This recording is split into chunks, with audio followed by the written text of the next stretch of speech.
1868లో ఒక చిన్న trading company మొదలైంది. ఆ చిన్న కంపెనీ ఈరోజు ప్రపంచం మొత్తం వణికే భారీ సామ్రాజ్యంగా మారింది. స్టీల్ నుంచి సాఫ్ట్వేర్ వరకు, కార్ల నుంచి ఎయిర్లైన్స్ వరకు. భారతదేశంలోనే కాదు, ప్రపంచవ్యాప్తంగా 100కు పైగా కంపెనీలు, 10 లక్షల మంది ఉద్యోగులు, లక్షల కోట్ల టర్నోవర్. ఇది కేవలం వ్యాపారం కాదు, ఇది ఒక స్వప్నం, ఒక వారసత్వం, ఒక విలువల సామ్రాజ్యం, భారతదేశపు గౌరవం. అవును, మనం మాట్లాడుతున్నది టాటా గ్రూప్స్ గురించి. రాండి, టాటా గ్రూప్స్ గురించి పూర్తి చరిత్ర తెలుసుకుందాం.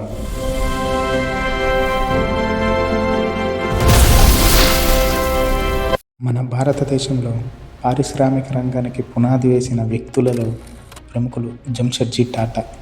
దేశ ఆర్థిక వ్యవస్థను మలుపు తిప్పిన గొప్ప పారిశ్రామికవేత్త. జంషెడ్జీ టాటా వాళ్ళ నాన్న నొసర్వాంజీ టాటా గారు.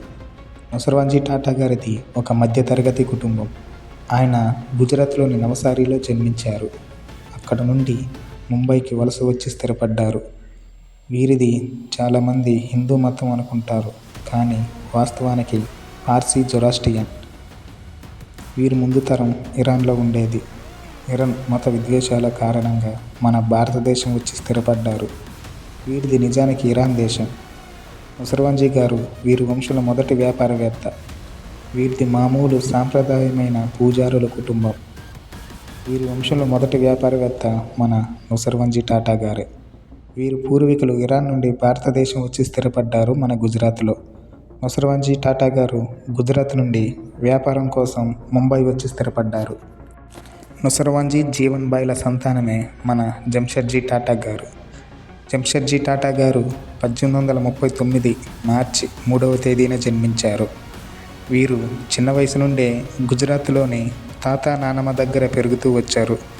జంషెడ్జీ టాటా గారు 14 సంవత్సరాల వయసులో ముంబైలోని తన తండ్రి దగ్గరకు వచ్చారు. ముంబైలోని ఎల్ఫిన్స్టోన్ అనే కళాశాలలో చేరి గ్రీన్ స్కాలర్ విద్యను పూర్తి చేశాడు. అప్పట్లో గ్రీన్ స్కాలర్ అంటే ఇప్పుడు గ్రాడ్యుయేషన్తో సమానం. ఆయన విద్యార్థిగా ఉన్నప్పుడే హీరాబాయి డాబు అనే మహిళను పెళ్లి చేసుకున్నాడు. ఆ మరుసటి ఏడాది కాలేజీ విద్యను కూడా ముగించేసి డిగ్రీ పట్టను కూడా పొందాడు.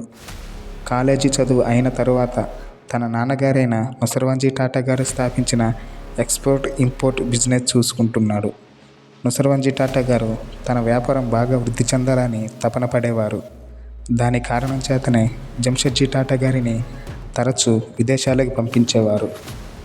విదేశీయులు వ్యాపారం ఎలా చేస్తున్నారో, వ్యాపార రహస్యాలు, వాటి మెలకువలు, వాటి విధానాలు తెలుసుకొని రమ్మనేవారు. అందులో భాగంగానే ఒకసారి చైనా వెళ్ళినప్పుడు అక్కడ పత్తికి బాగా డిమాండ్ ఉందని తెలుసుకొని రాబోయే రోజుల్లో పత్తి పరిశ్రమ బాగా వృద్ధి చెందుతుందని గ్రహించాడు. అందులో మంచి లాభాలు కూడా వస్తాయని అర్థం చేసుకున్నాడు.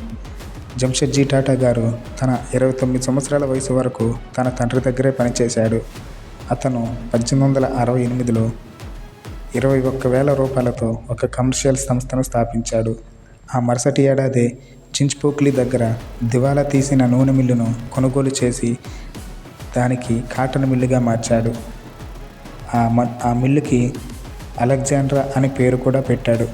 2 ఏళ్ల తర్వాత మంచి లాభం చూసుకొని అలెగ్జాండ్రా మిల్లును అమ్మేశాడు. తర్వాత 1874లో జంషెడ్జీ టాటా గారు Nagpur central India spinning weaving manufacturing కంపెనీని స్థాపించాడు. మొదట అందరూ నాగ్పూర్లో కంపెనీ పెడతానంటే వద్దన్నవారే, తిట్టినవారే. అది ఒక ఎడారి ప్రదేశమని, నువ్వు అక్కడ వ్యాపారం మొదలు పెడితే ఎవరు వచ్చి కొంటారని పలు రకాలుగా జంషెడ్జీ టాటా గారిని తిట్టినవారే. కానీ టాటా గారికి తెలుసు ఈ ప్రదేశం అభివృద్ధి చెందుతుందని. ముంబైతో పోల్చుకుంటే ఇక్కడ స్థలం చాలా తక్కువ రేటుకే దొరుకుతుంది. మంచి మంచి వనరులు సులభంగా అందుబాటులో ఉంటాయి.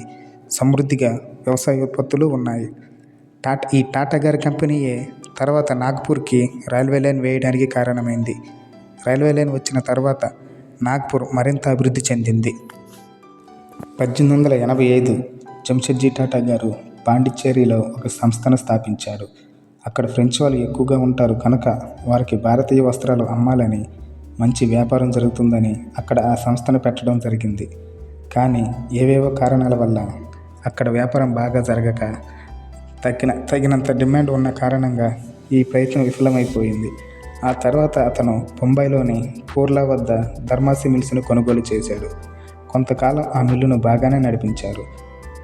తర్వాత అహ్మదాబాద్లో మంచి టెక్నాలజీతో మిల్లు ఒకటి ఉందని తన సన్నిహితుల ద్వారా తెలుసుకొని ఆ మిల్లు కొనుగోలు చేయాలని భావించాడు. అనుకున్న వెంటనే ఆ మిల్లును కొనుగోలు చేసేందుకు ధర్మాసి మిల్లును అమ్మేశాడు. అలా ఆ మిల్లు అమ్మిన డబ్బుతో కొత్త మిల్లును కొన్నాడు. కొని ఆ మిల్లుకు అడ్వాన్స్డ్ మిల్ అని పేరు పెట్టాడు. ఎందుకంటే ఆ సమయంలో అత్యంత హైటెక్ మిల్లులలో ఇది ఒకటి. చాలా అడ్వాన్స్డ్ టెక్నాలజీతో ఉండేది. అందుకే టాటా గారు అడ్వాన్స్డ్ మిల్ అని పేరు పెట్టాడు. ఇదే మిల్లు అహ్మదాబాద్ అభివృద్ధికి తోడ్పాటైంది. జంషెడ్జీ గారు అహ్మదాబాద్ ప్రజల ఆర్థిక అభివృద్ధి ఈ మిల్లే కారణం కావాలని ఆకాంక్షించారు. జంషెడ్జీ టాటా గారు తన జీవితంలోని తర్వాత దశలలో కూడా పారిశ్రామిక రంగంలో ఒక ముఖ్యమైన వ్యక్తిగా కొనసాగారు. స్వదేశవాదానికి బలమైన మద్దతుదారుడు అయ్యాడు. తర్వాత రోజుల్లో భారతీయుల స్వదేశం ఉద్యమం మంచి ఊపు మీద ఉంది. భారతదేశానికి మద్దతుగా భారతీయుల మీద మక్కువతో 1886 ముంబైలో తను కొత్తగా కట్టిన కాటన్ మిల్లుకు స్వదేశీ మిల్లు అని పేరు పెట్టాడు. అప్పుడు మన భారతదేశంలో తయారయ్యే బట్టలు ముతకగా ఉండేవి.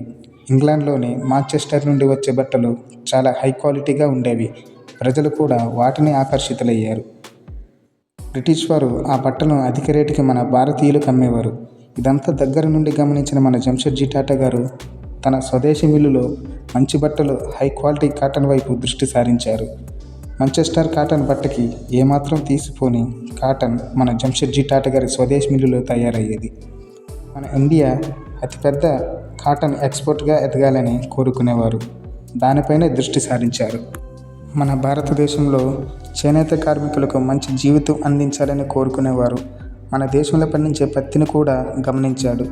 మృదువైన పత్తికి ప్రసిద్ధి చెందిన ఈజిప్ట్ రియోల్ ఉపయోగించే సాగు పద్ధతిని ఇక్కడ పత్తి రైతులకు చెప్పి అక్కడ ప్రజలు పండించే పద్ధతి ప్రకారం ఇక్కడ మన రైతులతో ప్రయోగాలు చేసి నాణ్యమైన పత్తి పండించేవారు.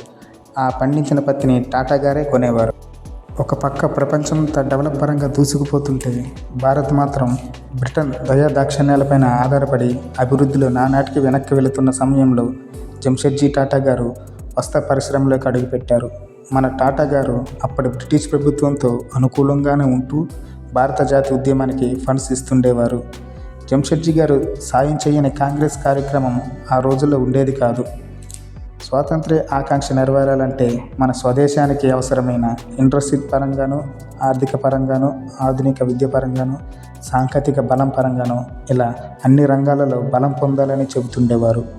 వస్త్ర పరిశ్రమలో విజయానంతరం స్టీల్ హైడ్రో ఎలక్ట్రిక్ ప్రాజెక్టులు, ప్రపంచ స్థాయి సైన్స్ పరిశోధనా కేంద్రం ఏర్పాటు చేయాలని తప్పించేవారు. జంషెడ్జీ గారు ముఖ్యంగా 4 లక్ష్యాలు నిర్దేశించుకున్నారు. అవి ఇనుము మరియు ఉక్కు పరిశ్రమ, ప్రపంచ స్థాయి విద్యా సంస్థ, విశిష్టమైన హోటల్స్, అణు విద్యుత్ ప్రాజెక్ట్స్. అందులో భాగంగానే జంషెడ్జీ టాటా గారు 1803 సంవత్సరంలో డిసెంబర్ 3వ తేదీన ముంబై కొలాబా వాటర్ ప్లాంట్ వద్ద తాజ్మహల్ హోటల్ను అప్పుడు $11 మిలియన్ నిర్మించాడు. మన ఇండియా రూపాయలలో పోలిస్తే ఇప్పటి రేటు ప్రకారం 92 కోట్లు. భారతదేశంలో కరెంట్ ఉన్న మొట్టమొదటి మరియు ఏకైక హోటల్ ఇది. అదే ఇప్పుడు మనం పిలుచుకుంటున్న ద గ్రేట్ తాజ్ హోటల్. వయసు రీత్యా అనారోగ్యంతో బాధపడుతున్న జంషెడ్జీ గారిని జర్మనీ తీసుకెళ్లారు. అక్కడే మన జంషెడ్జీ టాటా గారు మే 19, 1904 బ్యాడ్ నౌహీంలో తుది శ్వాస విడిచారు. ఆయన చనిపోయే నాటికి ఆయన వయసు 65 సంవత్సరాలు.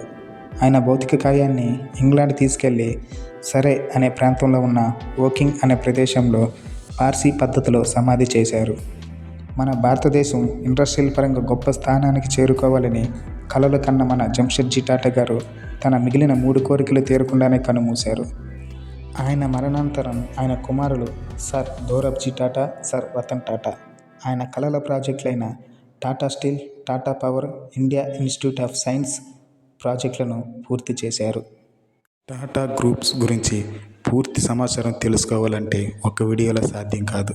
జంషెడ్జీ టాటా గారు చనిపోయిన తర్వాత ఆయన కొడుకు డోరబ్జీ టాటా గారు తన తండ్రి ఆశయాలు ఎలా నెరవేర్చారన్నది, మొదటి ప్రపంచ యుద్ధం తర్వాత టాటా గ్రూప్స్ మూసివేయాల్సిన పరిస్థితి వచ్చినప్పుడు తన ఆస్తులని పణంగా పెట్టి టాటా గ్రూప్స్ని ఎలా కాపాడుకున్నది పార్ట్ 2లో తెలుసుకుందాం. వీడియోని మాత్రం లైక్ చేసి సబ్స్క్రైబ్ చేయండి. ఏమైనా తప్పులుంటే కామెంట్లో చెప్పండి.